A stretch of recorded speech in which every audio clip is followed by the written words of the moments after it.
Tinakbuhan yata ako ni Boss Opa. Bakit? Ay naku, babalik siya sa pagiging boss buwisit? Eh, baka kasi nabanggit ko yung astral travel. Baka isipin niya baliw ako. Sinabi ko na sa'yo, wag mo munang banggitin yung astral-astral. Bro, tawagan kita mamaya.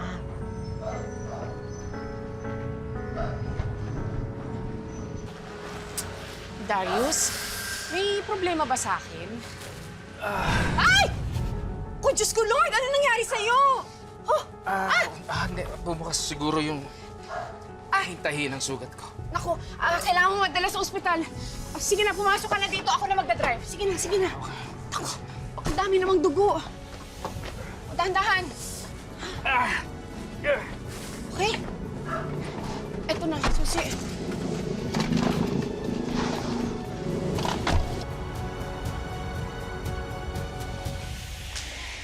Akala ko ba, malas ang pinsan mong yun? Eh, bakit sila ngayon na magkasama ni Sir? Eh, ikaw, ang tagal-tagal mo na rito. Pero never ka pa rin yung inaya na mag-alok ng coffee. Samantalang ito si Lucy. Pwede bang tumigil ka? Baka kakain ka dito ng folder, gusto mo?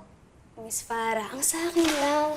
Sana naman gumawa ka na ng moves, no? Baka masulot pa sa'yo si Sir. Sige ka. Excuse me, hindi niya type si Lucy. Eh, paano ko ma-develop siya? Kaya ang lakas ng connection ni Lucy dahil niligtas niya si Sir Darius. Anong laban mo doon? Sige nga.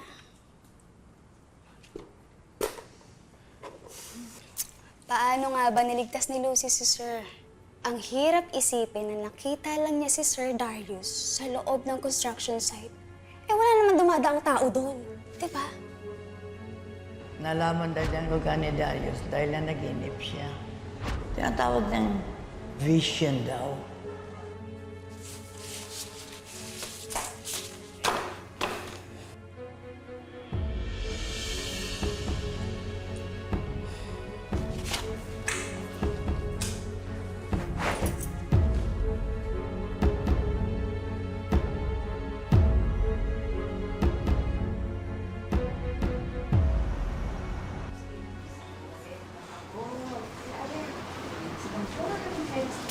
Okay, salamat, nurse, ha?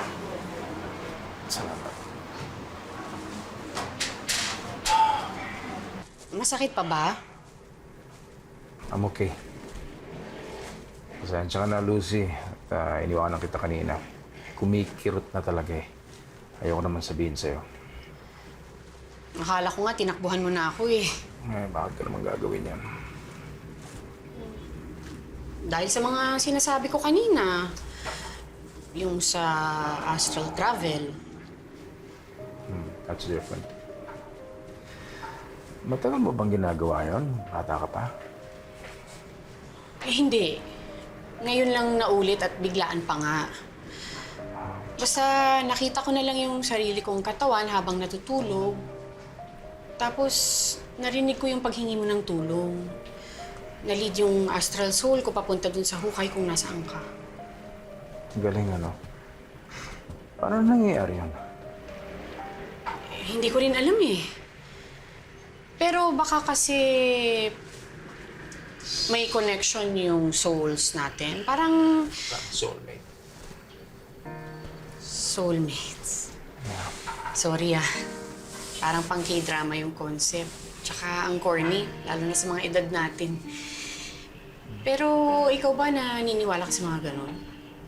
Alam mo, may mga bagay na ang hirap i-explain yung nangyayari sa buhay sa mundong to. Astral travel, soulmate. But why not? Why not ano? Well, bakit ka naman hindi paniniwalaan yun? Kung yun ang tanging paraan kung bakit mo ako naligtas at nagkakilala tayo.